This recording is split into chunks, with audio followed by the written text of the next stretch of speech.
Even in other countries' colonies, I'd rather live better than this. A man who has been loyal to the North Korean regime his entire life laments in anger. And the moment he sees North Korean children doing this on TV, he begins to plan to defect with his entire family. Despite his meticulous planning, he is pursued by a North Korean Coast Guard ship. Using a surprising maneuver, he manages to evade them. His relief is fleeting. When his family encounters the South Korean Coast Guard, they are shocked by the officer's first words. What happened to this family? The story of their escape, full of twists and turns, only available at Gamsung Studio, begins now. Before we begin, please subscribe and like to support our video production. Please share where you are watching this video in the comments below. My name is Choi Young-do. I was born in Haeju, the capital of Gwanghwae Province. My childhood was a thorny and barren road. I lost my mother to illness before I could even speak properly. Her embrace was taken from me, a young child, far too soon. But the real despair came later. My father's hand was badly injured by a machine at the factory, rendering him unable to work. Several of his fingers were crushed, the bones showing, and he was immediately dismissed as useless labor. In North Korea, those who couldn't work weren't treated as human beings.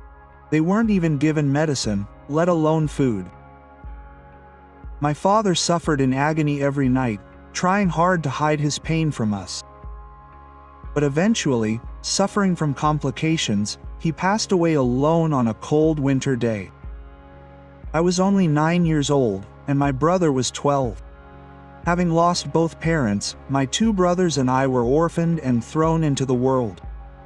The townspeople pitied us, but in a world where we were busy trying to feed our own families, we couldn't afford to care for other people's children. But the harsh reality of Ghana didn't break me. It made me even more resilient. I had to do anything to survive. I traded discarded ears of corn for noodles at the market, and I was adept at catching small fish. I was known for my quick wit and keen sense of humor, even for someone so young. In winter, I'd shudder in the cold, going out to the river to catch small fish hiding under the ice. Even though my hands were numb from the cold, I endured it. At the market, I'd confidently bargain with the adults. Then I'd grab a few more fish and brazenly say, "Isn't this a losing proposition?" The townspeople would marvel at me. "Wow, that kid's got a lot of talent. He's going to be a big deal." Quote. At night, my brother and I would sleep back to back in our shared home. Even though I shivered from the cold, my brother would always cover me with his clothes to keep me warm. "Young-do, if we work together, we can do anything. Let's never give up." Quote. Under this vast sky, there was no one to protect us. We only had each other. At that moment, I made a deep-seated pledge to myself. I would earn a lot of money and become rich.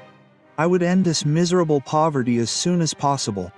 As time passed, with my natural drive and a few years of experience, I jumped into the world of sailing. I became a low-ranking crew member on a trading ship selling seafood overseas. In the rough waves and the battlefield, I persevered more than anyone else. I vividly remember my first time on board. The waves soared several meters high, and the salty sea breeze whipped my face. I held on tightly to the rope, afraid I'd fall into the sea if the ship tilted. If you're afraid of the sea, newbie, go back to land. My seniors teased me, but I didn't give up. During my 3-year voyage, I witnessed all kinds of dirty work every day. Crew members abandoned fistfights to secure good positions, and even tried to cheat and rip off each other when selling goods. It was a world where the weak were trampled on. Then one day, a senior's words of wisdom resonated with me. "You need to wear your hat properly. That's how you protect your life and your money. He meant you should get a job at a big, wealthy company. You have to stick with someone in power to survive. I immediately grasped the hidden meaning, and I grew from a boy fishing at sea to a man who knew how to navigate the world of systems and power. At the age of 21, I finally joined a trading company run by the Department of Defense. Except for what was supposed to be paid as a state-funded donation, the rest was distributed based on performance. I rose to prominence faster than anyone else. After 5 years of hard work, I finally became a fleet captain. Nominally, all ships belonged to the state, but the fleet captains, with their wealth and power, could treat the ships as if they were their own property. I hired divers to catch and sell clams, and at the same time, I operated a new boat. During peak season, my daily net profit reached $50. Considering that a diplomat in the Ministry of Foreign Affairs earned a mere $1 a month back then, it was like I had clenched my teeth and made my dream of becoming rich a reality at a much younger age than most. Around this time, I got married and had my first daughter, Daun. I was finally able to build the family I had always longed for as an orphan. In our 20s, my husband and I enjoyed a life unlike any other. We played tennis on weekends, and our next birthday party was filled with cake and food so elaborate it nearly broke the table. The image of my child laughing in front of the table filled my heart with emotion, reminding me of my impoverished childhood. However, the more we earned, the more the government took. More than half of our profits went to the government.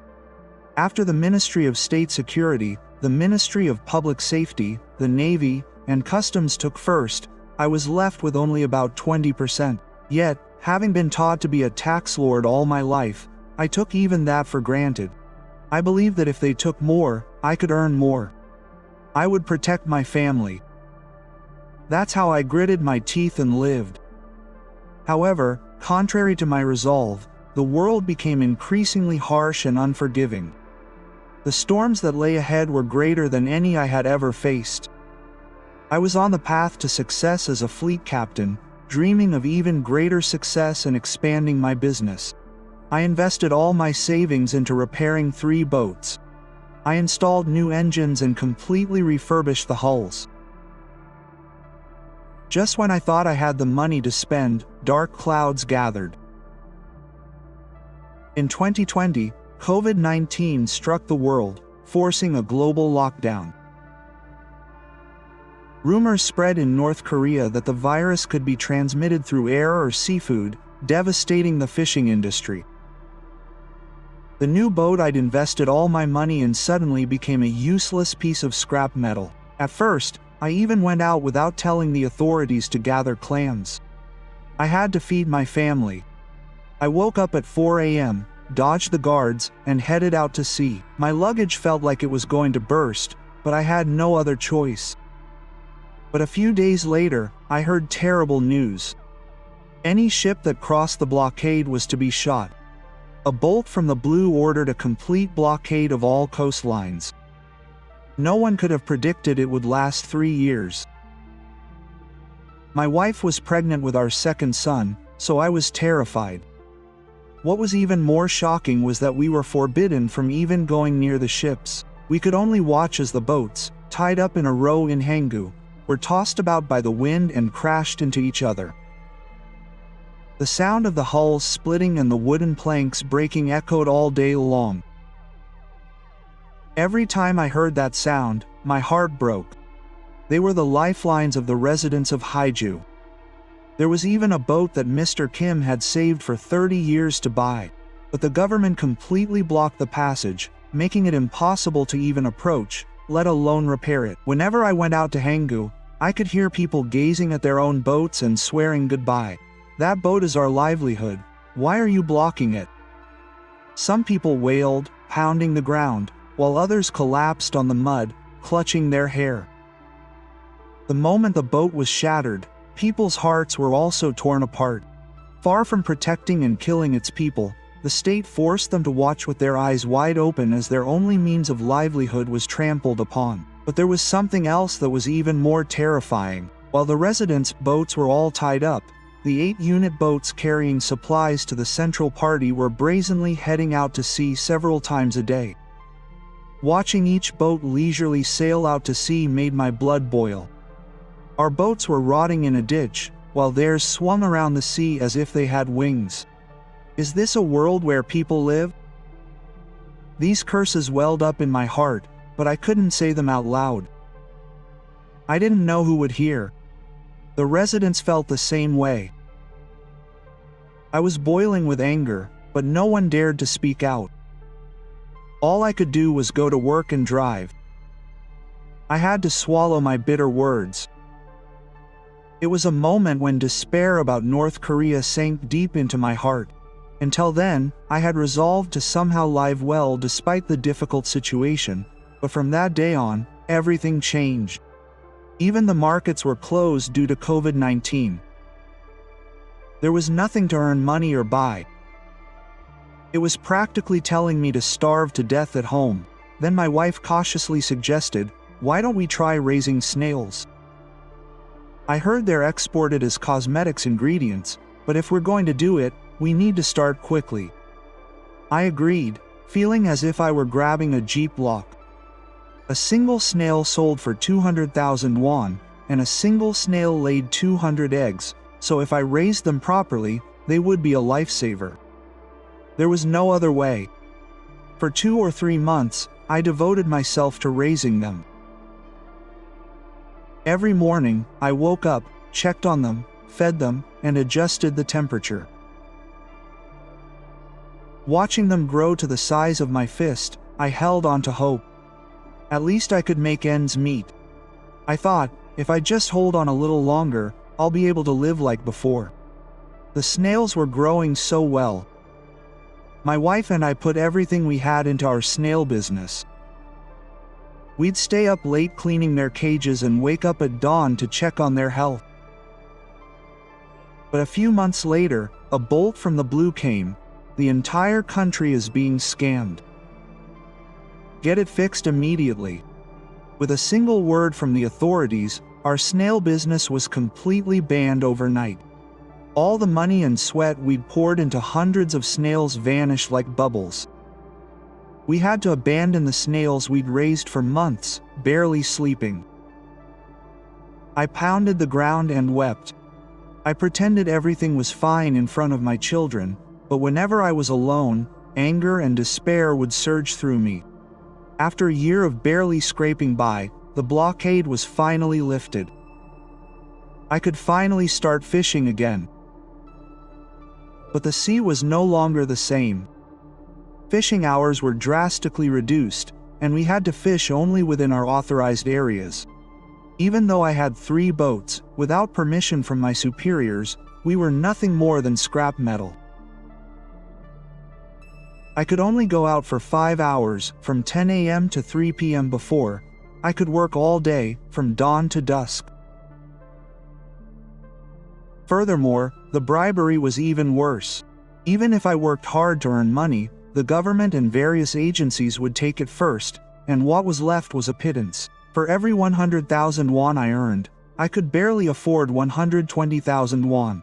My living expenses worsened, and the controls became even more stringent. The number of people watching me increased, and the pressure to report became even more intense. Every night before going to sleep, I would recall the fierce resolve welling up in my chest. No matter how much this country rotted, I wouldn't fall. I would persevere and get back on my feet. I would seize every opportunity and every money I could to protect my family. Even then, I hadn't even considered leaving North Korea. No matter how difficult it was, this was my hometown, where my parents were buried. But soon, a series of events occurred that would completely change my perspective. Haeju, Gwangho Province, was not far from Seoul, and South Korean broadcast frequencies were readily available. No matter how much North Korea tried to block them with jamming waves, they couldn't overcome the South Korean signals. There was no need for satellite dishes. I simply rolled up a copper antenna and placed it on the roof, and South Korean broadcasts were perfectly received. Around the border, I could also watch South Korean content via USB or CD. Of course, anyone caught would be sent to a political prison camp, so it was a life-threatening experience. Since I was young, my life goal was to become rich, so I enjoyed watching Come to the Common People, Saminga Boo, the most among Korean programs. It was a show about self-made people. People who started with nothing and became millionaires. People who turned small businesses into corporations. The more I watched, the more I felt like I'd been hit in the head. Their lives were full of truth. Regardless of background, anyone was guaranteed the freedom to succeed as long as they worked hard. We worked just as hard, if not harder, but the state took everything away, leaving us with only a pittance. I felt a mixture of anger and despair. Yet, a glimmer of hope began to burn within me. I thought, if I go to South Korea, I could make that kind of money. This small spark grew bigger and bigger. My skepticism about the North Korean regime and my admiration for South Korean society simultaneously gnawed at my heart. And soon after, the decisive event that led me to defection arrived. Kim Jong-il died and Kim Jong-un seized power. People who had suffered under years of oppression and starvation expected something different this time. They believed reforms and openness would begin, that revolutionary change would come. Seeing the purge of high-ranking officials like Jang Song-taek, my first thought was, reforms are beginning. They're trying to get rid of the vested interests and open a new era. Quote, but after the bloody purge, the reign of terror intensified. Pyongyang held lavish party congresses day after day, oblivious to the starving citizens, even as the entire country was reducing its military. People were even ordered to raise their barley rations. It was an atrocity to build up their meager means and pay even more in tribute. And the day Kim Jong-un brought his daughter Kim Joo-hai to an official event, I instinctively sensed his intentions. Ah, so he's going to rule over the people forever, trampling them underfoot. Even Kim Joo-ui's see-through fur coat filled me with anger. The Kim family was flaunting their clothes and hairstyles on TV, even though ordinary citizens were being censored. At that moment, I realized clearly. Just like back then, when the coastal blockade had tied up all the people's boats and only the Central Party faction enjoyed the seas, this country had never been a country of the people. It was a country where people were forced to starve, and exploitation of the people was a means of rule. The final words that burst from my lips were a lament mixed with anger. I thought, even if it were a colony of another country, I'd rather live here. But there was something else that truly made me decide to defect. Seeing children singing, "We're the Envy of the World" on stage at a large-scale event in Pyongyang broke my heart. The children of Pyongyang's privileged class, dressed in flashy clothes, seemed to have everything they wanted in the world, just as the title suggests. The never-ending gap between rich and poor pierced my heart. The moment the lyrics, "Our Father, Marshal Kim Il-sung," came out at the end, something snapped in my head. They were struggling, their spines creaking, trying to somehow feed their children in this hellish system, yet they were teaching them to call Kim Il-sung father. I trembled. Am I really going to raise my children as slaves to the party and the leader? In that moment, I became certain. I had to rescue my children from this system before they were brainwashed. I was going to South Korea before my daughter entered kindergarten. But I couldn't leave my family behind. Just imagining what would happen to them because of the guilt by association system made me shiver. I cared not only for my own family, but also for my Chinyoung couple.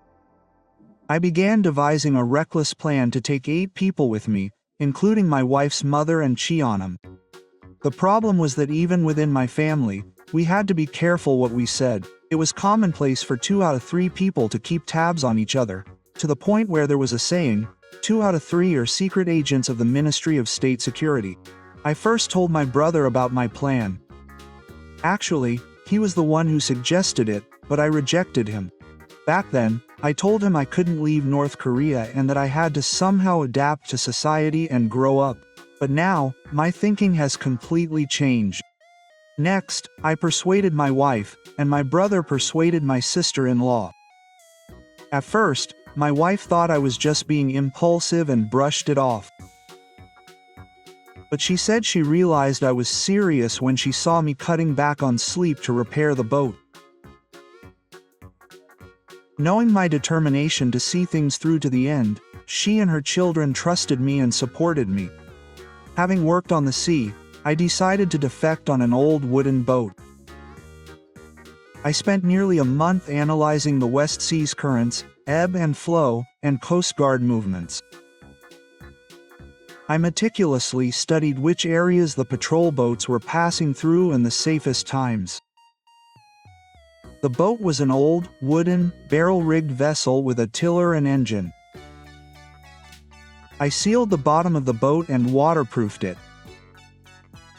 I modified the space under the platform to accommodate 8 people. I loaded it with emergency food, fuel, and water. I also prepared for the cold and prolonged drift, and I prepared weapons and medicine. I had considered every worst-case scenario. I was determined to end it myself if I was captured, tortured, and killed. I even harbored such a vicious resolve. Finally, I went to the Charang manager and bribed him generously. I even kissed the guards and poked them in the gut, using the excuse of night fishing. I meticulously planned everything from start to finish. With 8 people's lives in my hands, I couldn't afford a single error, not a single mistake. Having completed all the preparations, I was left with the most difficult task: persuading my mother-in-law and Cheonam. My mother-in-law was especially cautious. She was so loyal to the party that she could have reported even her own family to the Ministry of State Security. So, I kept the truth a secret from my mother-in-law until the day I decided to defect. Instead, I said, "Let's go catch some whelks on the island up ahead. I heard the prices are good these days." Once I boarded the boat, he'd have no choice but to follow me. Quote, I made another excuse for Cheonam too. Daesung. I'm going out to make some money today, so pull out some cabbages and lettuce. I immediately believed those words and, completely oblivious to the defection plan, went ahead to prepare. That night, after everything was ready, a storm began to rage. The waves and the roar of thunder shook the entire Hanggu, making it feel as if it were about to capsize. I secretly cheered. These were war clouds. The patrol boat radar would be useless in this weather. And I thought the guards wouldn't even come out in this weather. The moment my family arrived at Hanggu, my heart pounding, I froze. The wooden boat, which should have been ready to go out to sea, was tied up and anchored there. Next to him, Cheon-nam, completely unaware of the defection plan, sat calmly waiting, drenched in rain. Brother-in-law, are you in your right mind? Where are you going in this crazy weather? Quote. I scolded him with an innocent expression, but my heart sank. Now, if I were to prepare for the descent, I'd have to start the engine, and that noise would almost certainly alert the guards. Ultimately, my first attempt to defect ended in failure. That's when I realized my mistake. I knew I couldn't pull myself together or I'd never be able to pull this off. A few days later, I pulled Nam aside. I couldn't hide it any longer. I cautiously poured out my true feelings. Daesung, what do you think of North Korean society now? I remained silent for a while, my breathing heavy. Even though I was only 20, I'd already felt the contradictions of this society. I mustered up my resolve and continued speaking. I'm going to do something I've been thinking about for a long time, I added, recalling the planes I often saw from the coast. You said you wanted to ride one before you died, watching the Korean planes pass by. Let's travel the world in style. I pretended to be calm on the outside, but I couldn't figure out how stubborn Cheon-nam would react, so I broke out in a cold sweat. After a long silence, Cheon-nam finally spoke. What are you planning on dealing with the Gunams? The moment I heard that, I was sure I had half succeeded. He had been asking how to implement it. My sincere words had lit a spark of hope in the young man's heart. I answered with confidence. I have completely figured out the shift times and the academics of the 2 North Korean Gunam ships. I was confident I could time it undetected. I had gathered this information from observing the sea every day for a month. I memorized the patrol boats' movement patterns, shift times, and even their blind spots. Cheon-nam finally nodded. But I decided to keep it a secret from my mother-in-law until the very end. It was too dangerous. 2 weeks later, I made a second attempt. This time, my brother and Cheon-nam went ahead and prepared cabbage, while I headed to Haegu with my family. At 8 p.m., when I stopped by for a preliminary inspection, everything was fine. The shoals were ready, and there was no one around. But when I returned with my family at 9 p.m., the situation had completely changed. Kelp was spread out at the Haegu entrance, and a security guard sat with his arms folded next to it, guarding it.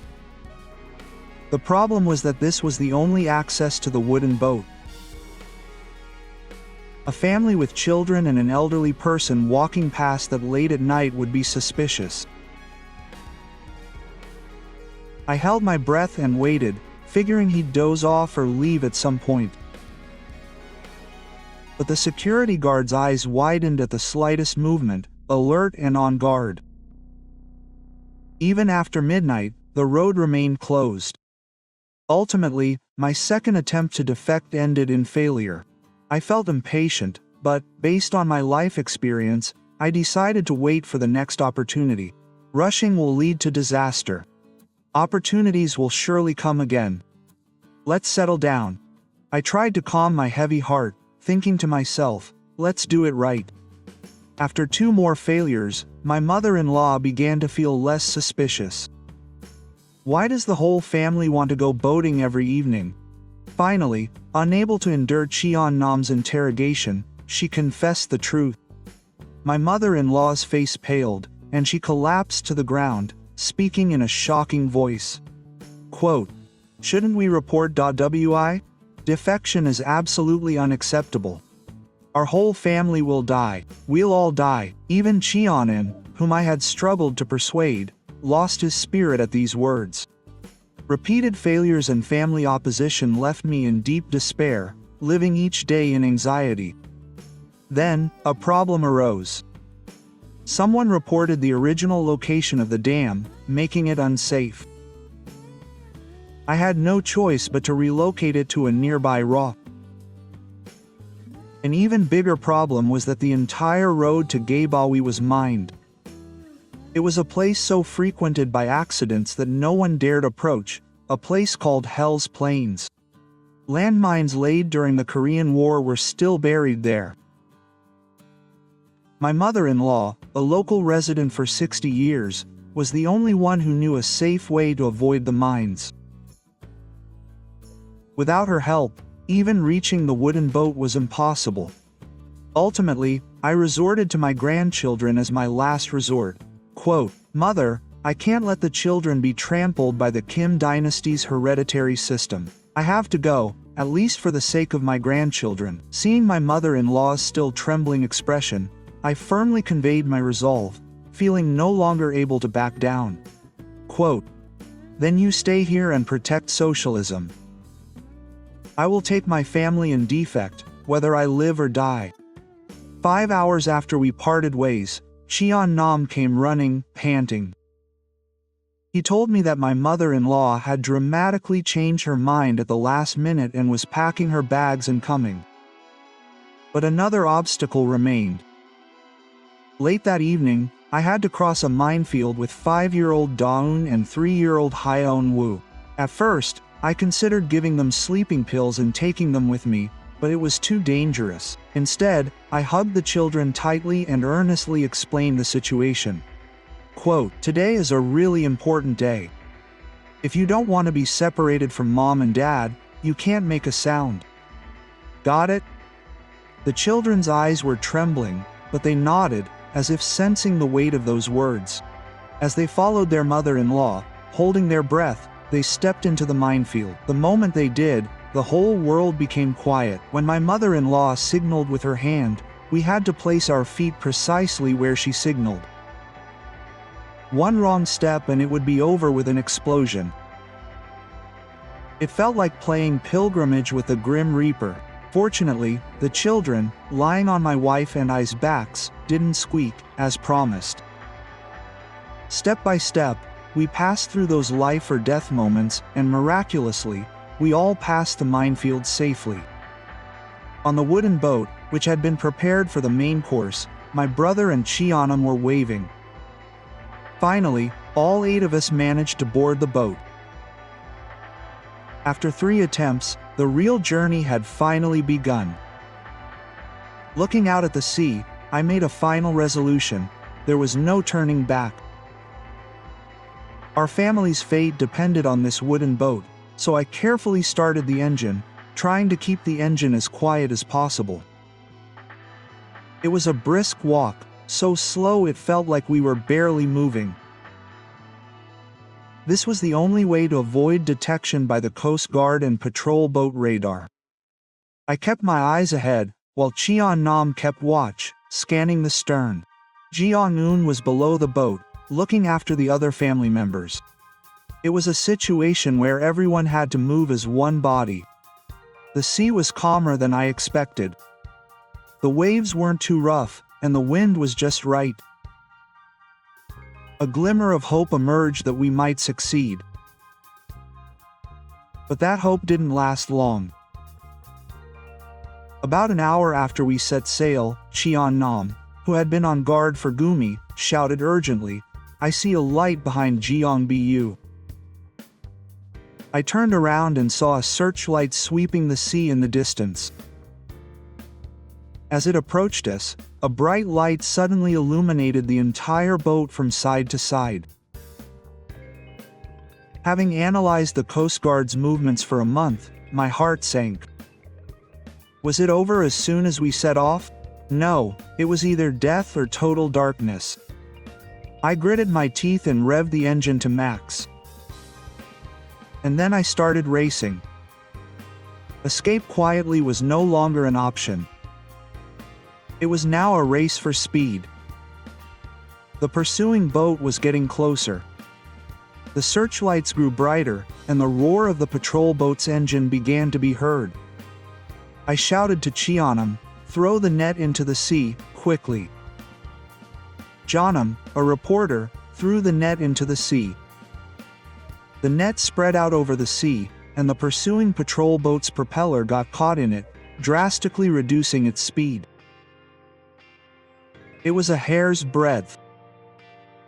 My relief was fleeting, but the children hiding under the ship began to cry. They were engulfed in hot smoke from the suddenly accelerated engine. They were coughing, their eyes watering, their noses running. The moment I saw them, my legs gave out. I thought, these children are going to die because of me. But I quickly pulled myself together. If I gave up now, it would really be over. I shouted loudly. I threw all the ship's cargo into the sea to lower its weight and obstruct the patrol boat's path. I started throwing everything I could grab into the sea: shovels, tools, weapons. I even tore up the loss report and threw it into the sea. My family all helped. Even my mother-in-law, Jongdu Cheonam, started throwing her belongings into the sea. It was a desperate attempt to survive. For 2 hours, I ran for my life. The searchlights that had filled the wooden boat slowly began to fade. We were finally free from pursuit. Instead of silence aboard the ship, only the sound of heavy breathing remained. Then, as the tension eased, my vision suddenly began to clear. My vision became blurry and I felt dizzy. I was so exhausted I almost fainted. I managed to get close enough to leave my final words to my brother and cheer on him. "Brother, you gave me a route to the northern limit line," I said. And then I lost consciousness on the spot. The exact route to avoid the warship was known only to me, but I had no choice. I don't know how much time passed. When I came to, I hadn't physically hit the stern or been captured by the warship. I had safely crossed the northern limit line, and Yeonpyeong Island was right before my eyes. Tears flowed freely at the thought that I had finally escaped the clutches of North Korea and saved my family. I felt as if I had been miraculously rescued from the brink of death. 30 hours after setting sail, I was discovered by South Korean soldiers. A large ship was approaching us from afar. For the first time, I heard a South Korean voice over the loudspeaker. "Stop, South Korean Navy. Tell us the truth," quote. I shouted, raising both arms high. I had practiced the words while watching South Korean broadcasts. "We are North Korean fishermen. We ask for South Korean protection." Quote. The soldiers approached me from the sea and spoke to me in their characteristically familiar tone. "Is your engine broken?" The warm tone made my entire body relax. Suddenly, red dots appeared on my chest. 1, 2, 3, 5. Laser reticles were aimed at me. I was so scared that at any moment a bullet could pierce my body. I shouted in a panic, "Oh, there are children too. We are not spies," quote. Then, my children and my mother-in-law slowly emerged from under the ship. Only then did the red laser pointers disappear, one by one. Unlike North Korea, where people of all ages were subjected to harsh punishment, the Koreans immediately let their guard down upon seeing the children. My family was transferred to a South Korean ship and subjected to a body search. When searching my wife and mother-in-law, they politely told me they would be searching for a short time before carefully examining them. This was unimaginable for the North Korean Navy. After the search, an officer with a terrifying expression approached me. Just as I was nervous about what was going on, the first words he spoke left me stunned. "Welcome, everyone. Fighting," quote. It was an unexpected welcome.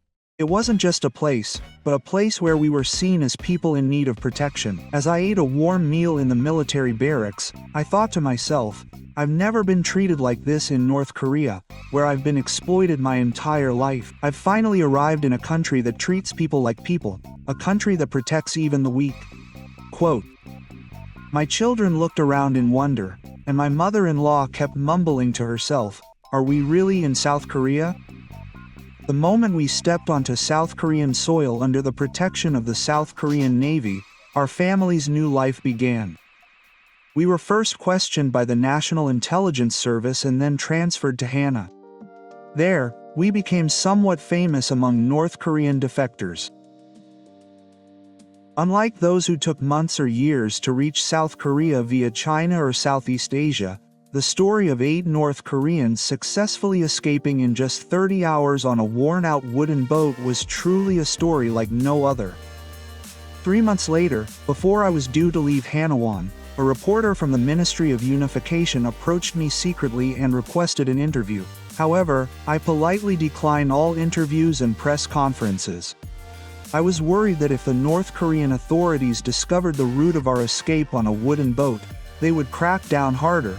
And if our identities were revealed, my hometown residents could be held accountable for their actions. Above all, to avoid becoming targets for North Korea, I thoroughly concealed my identity from the moment I left Hanwon and quietly settled down to live a settled life.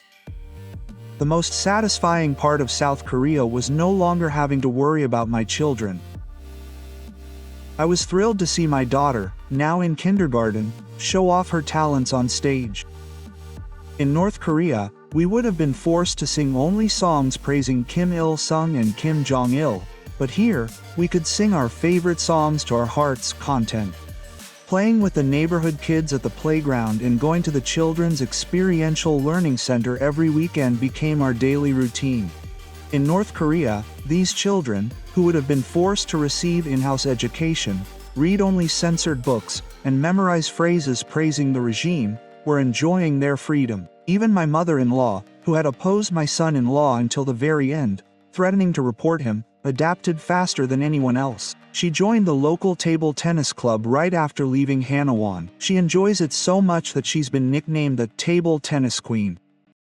We gather at the senior center to discuss politics, help with her grandchildren's school, and show her appreciation to me every day. Thanks to David, my retirement has changed. I'm so glad I came to Korea. 6 months after settling in, my brother got a job at a small company, and I heard news that my sister-in-law was pregnant. He said he cried with gratitude every time he received government support, including a postpartum care center, postpartum CBREAM, a stipend, and free vaccinations. That's something you wouldn't even dream of in North Korea. Giving money just because evil breeds evil. This is a country where people really live. Every time Kyungsoo said that, I felt proud. Namdo also showed an amazing transformation. He worked hard at his part-time job and used the money he'd saved for a year to travel abroad on a plane. He finally got to ride the plane he'd longed for when he was 20, looking up at the sky, after a year and a half. In North Korea, only the top 1%, like diplomats, would get to ride this plane once in their lifetime, and that too with government permission. But in South Korea, it was still hard to believe that anyone, with the right circumstances and money, could leave at any time. Watching Sonam return from his trip, excitedly showing me photos and talking about them, I realized once again how precious freedom is. Having loved the sea my whole life, I moved to Busan and trained as a seaman at a shipping company. The sea was everything to me. It fed me when I was 9 and a boy, helped me become a successful captain, and finally allowed me to find freedom with my family. At first, I struggled because of the prejudice against North Korean defectors, but I adapted faster than anyone else thanks to my exceptional execution and leadership. People said, "This guy's really not good at sea work." My colleagues began to recognize me. My extensive experience at sea proved effective in South Korea. The most surprising twist was my wife. She, who had a strong sense of adventure, even suggesting a snail business in North Korea, started selling North Korean-style rice cakes at a traditional Busan market. We started with a small stall, but my wife's innate diligence and business acumen shined through. We'd wake up at 4 a.m. to make rice cakes and sell them at the market. These are North Korean-style rice cakes. They were absolutely delicious. Watching her cheerfully sell them filled me with pride. In North Korea, no matter how hard you worked, the government would take everything away, but here, you could earn a fair share of your hard work. Word of my wife's rice cake business spread. It became a tourist attraction, so popular in the neighborhood. Then one day, a broadcasting station contacted us. They asked if we'd be interested in appearing on The Rich Man from the Bottom of the House as successful North Korean defectors and businesswomen. It was that very same, The Rich Man from the Bottom of the House, the program that made me dream of defecting. Honey, we could be on the show. I can't tell you how surprised I was when I first heard from my wife. While secretly watching from North Korea, I vaguely dreamed that one day we could live in a world like that, and it turned out to be a solid one. Of course, we hadn't decided to appear on TV yet. There was the risk of exposing the truth, and we had to consider our family's safety. But the very fact that we received the offer meant a lot to us. Who could have imagined that we could be the main characters? Our family risked our lives to win the freedom that others receive for free. We washed our entire lives in an old wooden boat we remodeled ourselves, and it was the greatest adventure of our lives, sailing the West Sea. Sometimes, I think of my parents, whose faces I can barely remember. They passed away hopelessly, unable to receive even the most basic treatment. Even now, my heart aches when I think of them passing away, unaware of the existence of such a world. If they were alive, how happy they would have been to see their grandchildren running wild. In the North Korean regime, countless people are still brainwashed to serve only the Kim family, living like slaves in the monarchy's forest. Their back-breaking work yields only a pittance. They are forced to make sacrifices to prop up the hereditary regime. I pray today, too. I pray that this land will soon be unified so that everyone can enjoy freedom. Just as my children play in a world filled with laughter, I earnestly hope that someday North Korean children will be able to dream and live proudly. I believe that when that day comes, this sea I risk my life to cross will no longer be a border separating life and death, but a sea of peace where everyone can freely travel. I hope the story I shared with you today has touched you. I'm even happier if it has made you feel proud as a Korean. Please subscribe and like so that I can return with even better stories next time. Your interest and love are the driving force behind creating better content. Thank you.